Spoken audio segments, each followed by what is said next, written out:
remember the two women that were shot at by LAPD in Torrance because they believe that the pickup truck had Christopher Dorner in it? Well, the LAPD is very, very sorry for what they did.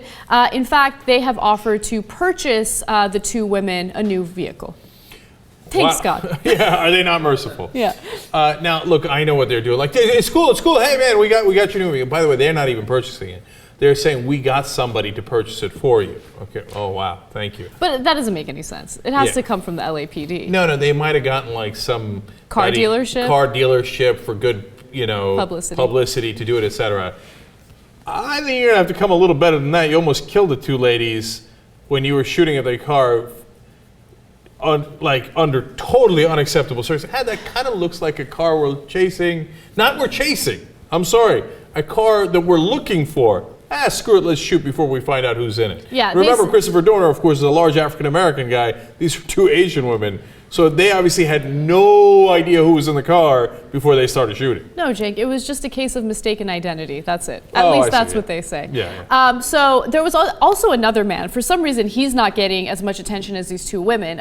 David Perdue, he was in a different make and model. So he wasn't even in a similar car. He was just in a pickup truck. Mm-hmm. And cops also shot at him, thinking that he was Christopher Dorner. Thankfully, he's okay, but he's like, What's happening here? I mean, are these people trained at all? You can't just shoot at random people, which brings me to my next point. So there have been statements from members of the LAPD confirming that they're using drones to help look for Christopher Dorner. Now, from what we've read so far, these are not armed drones, okay? They're not planning on using these drones to take him out. However, can you imagine if we're already using these drones to look for people, and we have done stories about multiple police departments throughout the country that have spent money on drones. I can totally see it becoming a slippery slope where all of a sudden we will use drones to take people out. And if you have the LAPD shooting at people that aren't even in a similar vehicle, thinking that it might be Christopher Dorner, just imagine how much we would misuse drones.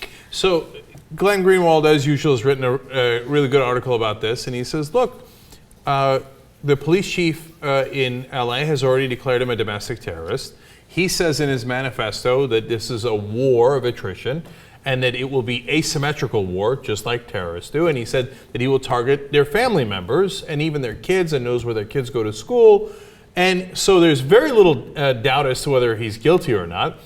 If you had a similar situation in a foreign country, the overwhelming majority of American people would say, press the button, do a drone strike, and execute him, right? So now it's inside the country. How much does it make a difference that it is? Now, Glenn is not in favor of that. We're not in favor of that. But he's pointing out the absurdity of saying, oh, if it's abroad, go for it. Yeah, drone away, right? But here, we've already used drones for police purposes inside the U.S. in a limited way, but we have. This isn't the first case. And when are they going to be armed? And when's the first time they hit a cabin thinking that a guy like Christopher Dorner might be in it? Yeah, I think that's what the problem was with the poll that you were talking about last week, the poll that said that the overwhelming majority in the United States is in favor of these drone attacks.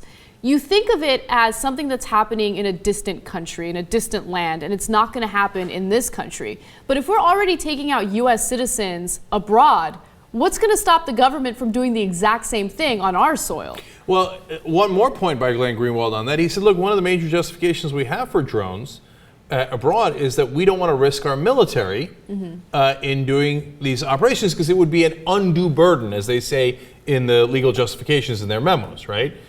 Well, wouldn't it be an undue burden on the LAPD to try to get Dorner if he was, let's say, holed up in a cabin? I mean, he's shot cops before. He's a trained marksman by the military. And so the cops would definitely put their lives in danger if they're going to do that.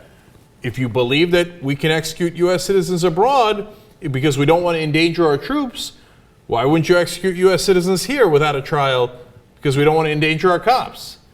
That slope is sliding out from underneath us. The drones are already in the air trying to look for Dorner. They're just unarmed for the moment being. How easy is it going to be just to arm them?